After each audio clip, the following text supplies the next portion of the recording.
അല്ലാഹു പറയാണ് അത്തിമരത്തെ തന്നെയാണ് സത്യം, മരത്തെ തന്നെയാണ് സത്യം, സീനായി പർവ്വതനിരകളെ തന്നെയാണ് സത്യം,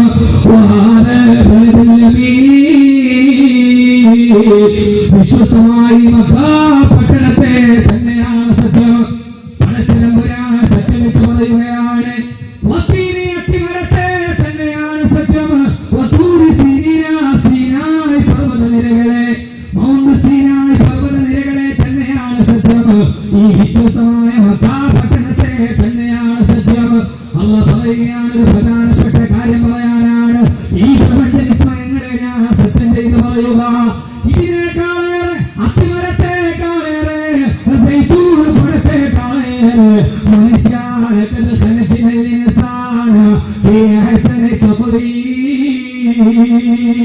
മനുഷ്യനെ ഏറ്റവും നല്ല സൗന്ദര്യബോധത്തോടെയാണ് ഞാൻ പ്രവർത്തിച്ചത്. ലോകത്തിലെ ഏറ്റവും സൗന്ദര്യമുള്ളതിനെ കാണുന്നു അല്ലാഹുവിന്റെ വിശുദ്ധ ഖുർആൻ. ഈ കോഴിക്കോട് കടപ്പുറത്ത് വലിച്ചുകൂടിയ നമ്മളാരാ? ഏത് മനുഷ്യനെ കുറിച്ചിട്ടാണ്? ഇത് ആസാദിനെ കുറിച്ച് മാത്രമല്ല, ഇത് കുറിച്ച് മാത്രമല്ല, ഇത് അലക്സാണ്ടറിനെ കുറിച്ചല്ല, ഇത് നെപ്പോളിയനെ കുറിച്ചല്ല, ഇത് ഗദയെ കുറിച്ചല്ല, ഇത് ലോക സൗന്ദര്യത്തിന്റെ ഉടമ, ഇന്ന് ലോക സൗന്ദര്യത്തിന്റെ ഉടമയായി പറയുന്ന സാക്ഷാൽ ഉമർ അൽഗാനെ കുറിച്ചല്ല, ഈ കോഴിക്കോട് കടപ്പുറത്ത് വെച്ചുകൂടിയ എന്നെയും നിങ്ങളെയും കുറിച്ച് അല്ലാഹു പറയുകയാണ്,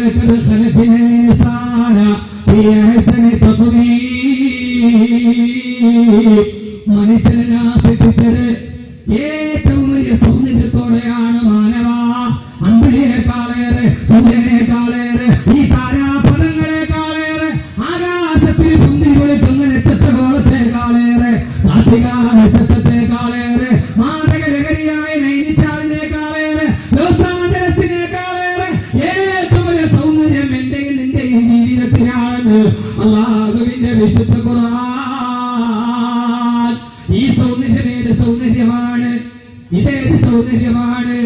ഈ സൗന്ദര്യം ഒരു ഭാഗ്യമായ സൗന്ദര്യമാണെങ്കിൽ എന്റെ പ്രിയപ്പെട്ട സഹോദരങ്ങളെ, ആ മനുഷ്യൻ പറഞ്ഞതുകൊണ്ട് ഗലാറ്റ് സംഭവിക്കില്ല.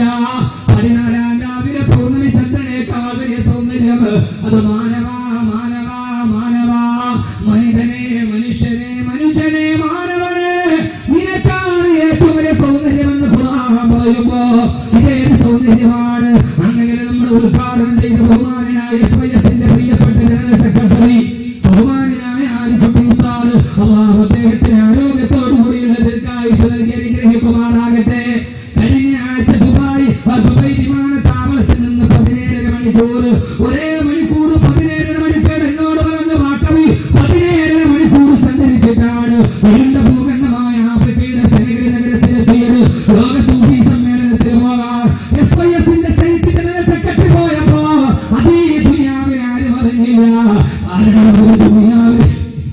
ദുനിയാവിൽ സുൽത്താന്മാരാകാൻ കൊതിച്ചവരല്ല, ആരും അറിയാതെ അന്താരാഷ്ട്ര സൂഫി സമ്മേളനത്തിൽ പ്രിയപ്പെട്ട ആരിഫുസാണ്.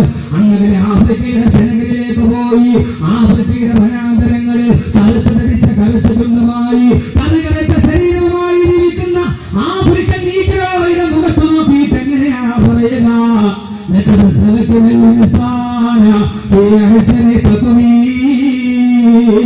ലോകത്തിലെ ഏറ്റവും വലിയ സൗന്ദര്യം മനുഷ്യനാണെന്ന് ആഫ്രിക്കൻ വനാന്തരം ധരിച്ച് ആഫ്രിക്കൻ വനാന്തരങ്ങളിലൂടെ കാലിൽ കിടക്കുന്ന ഭൂസിനേക്കാൾ കറുത്ത ശരീരവുമായി ആഫ്രിക്കൻ വനാന്തരത്തിലൂടെ ഇലയും ധരിച്ചുകൊണ്ട് കാട്ടുനൃത്തം ചവിട്ടുന്ന സാധാരണത്തിന്റെ താളത്തിന് ചവിട്ടുന്ന ആഫ്രിക്കൻ കാപ്പിരിയെ നോക്കിയിട്ട് 14 രാവിലെ ചന്ദ്രനോട് എങ്ങനെയാണ് പറയുക?